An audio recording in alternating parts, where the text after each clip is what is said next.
Sir Jagan గారికి భద్రతా అంశాన్ని లేకపోతే ప్రాణహాని అని పదే పదే స్క్రీన్ మీదకి తీసుకొస్తున్నారు. ఇదేంటి రాజకీయ వ్యూహమా, నిజంగా ప్రాబ్లం ఉందంటారా?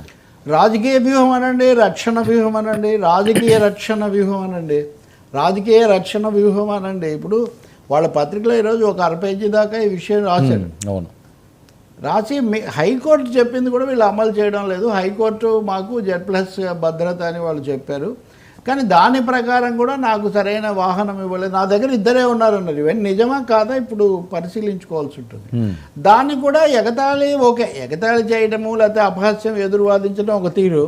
పులివెందుల ఎమ్మెల్యే మాత్రమే అయినటువంటి జగన్మోహన్ రెడ్డికి ముఖ్యమంత్రికి ఉన్న భద్రత ఎందుకు ఉంటుంది? ఉండదు. అది అందరికీ తెలుసు. పులివెందుల ఎమ్మెల్యే అయినా, లేకపోతే కుప్పం ఎమ్మెల్యే అయినా, లేకపోతే ఇంకొక ఎమ్మెల్యే అయినా, పిఠాపురం అయినా, అవును, శ్రీకాకుళం అయినా, ఎమ్మెల్యేలు తర్వాత తదుపరి వాళ్ళ స్థాయిని బట్టి వస్తుంది. కాబట్టి అది కోర్టు చెప్పింది. పోలీసులు ఒక ప్రకటన ఏం చేస్తున్నారు? చంద్రబాబు నాయుడు ప్రతిపక్ష నాయకుడిగా ఉన్నప్పుడు ఏం భద్రత ఇచ్చామో మీకు కూడా అదే ఇచ్చామని వాళ్ళు అంటున్నారు. మరి చంద్రబాబు నాయుడుకు వాస్తవానికి Z++ కేటగిరీ, జగన్కు Z+ కేటగిరీ ఉందని ఈ కేసు వచ్చే వరకు చాలామందికి పెద్దగా తెలియదు. ఎందుకంటే మీడియాలో హైలైట్ అయినవన్నీ అది తొలగించారు, ఇది తొలగించారు, కంచెలు తీసేశారు, వాతావరణం అంతా మారిపోయింది, ఎవరైనా ఇంటి ముందు నుంచి పోవచ్చు అంటే అత్యుత్సాహంతో ఇచ్చిన కొన్ని కథనాలు అవును ఏదో అభద్రత జరుగుతుందేమో అన్న అపోహ ప్రజల్లో కలిగించడానికి అవి కారణమయ్యాయి. ఇంకా చివరిది ఇద్దరే నాకు ఉన్నారని ఆయన చెప్తున్నారు. మరి ఇద్దరే ఉన్నారా? పోలీసులు Z+లో ఇద్దరే ఉంటారా? ఈ విషయాల మీద బహుశా హైకోర్టు విచారణలో ఇంకా కొంచెం నడుస్తుంది. పోలీసులు తర్వాత అయినా పారదర్శకంగా పూర్తి సమాచారం పంచుకోవడం ఒకటి తప్పకుండా జరగాల్సి ఉంటుంది.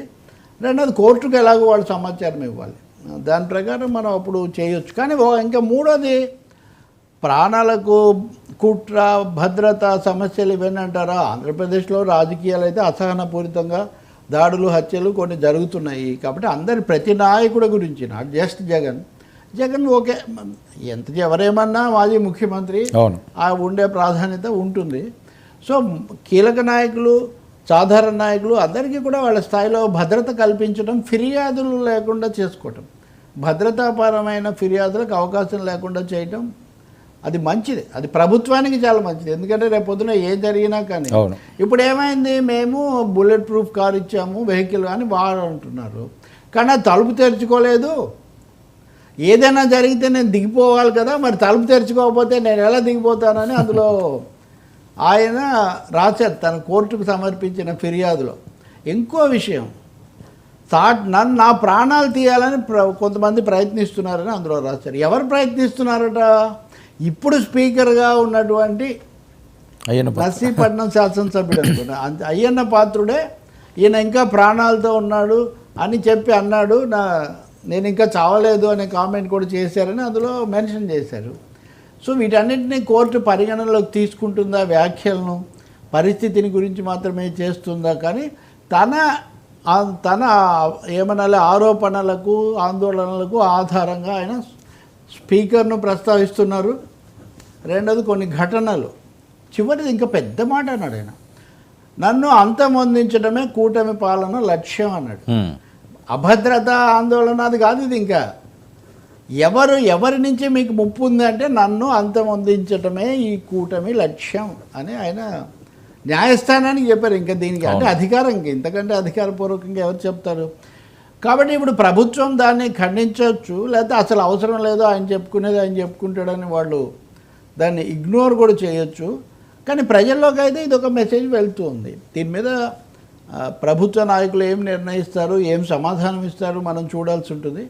కానీ మనం ప్రజాస్వామ్యం అనండి, లేకపోతే సమాజ జీవనంలో నాయకులందరి పట్ల కూడా సమాన సూత్రం పాటించటం, ఇలాంటి ఫిర్యాదులు లేకుండా చూసుకోవటం మటుకు అవసరం. ఎవరు కూడా ఏం భద్రత నీకు ఏమైంది, మీకు ఏం ఇబ్బంది లేదని ఎవరి గురించి చెప్పలేరు. ఎందుకంటే జైల్లో చంద్రబాబును అంతమొందించే కుట్ర జరుగుతుందని అప్పుడు తెలుగుదేశం వాళ్ళు ఆరోపించారు.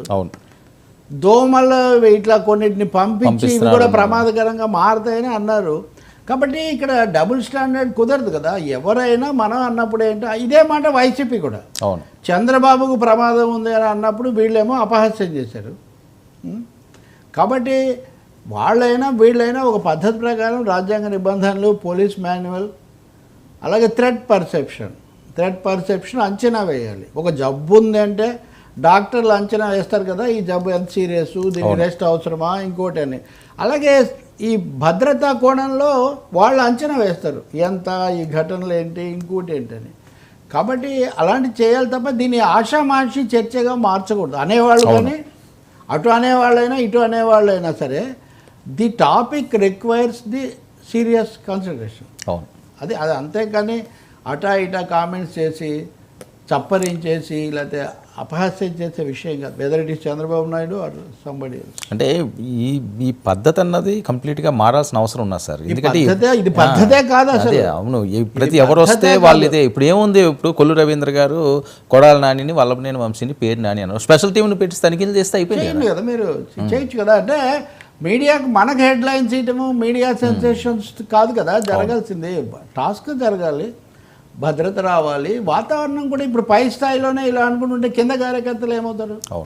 మంత్రులు, పార్టీల అధ్యక్షులు, అధినేతలు వాళ్ళే ఒకరినొకరు తేలిగ్గా మాట్లాడేసుకుంటుంటే, మాజీలు ఇప్పుడు ఏముంది, అంతకుముందు వాళ్ళు మంత్రులు, వీళ్ళు మాజీలు, అటు ఇటు అయ్యారు 3 టర్మ్స్లో. వాళ్ళు అటు వీళ్ళిటు వీళ్ళిటు. అంత మాత్రాన ఇవన్నీ ఇలా మాట్లాడుకుంటే ఎట్లా?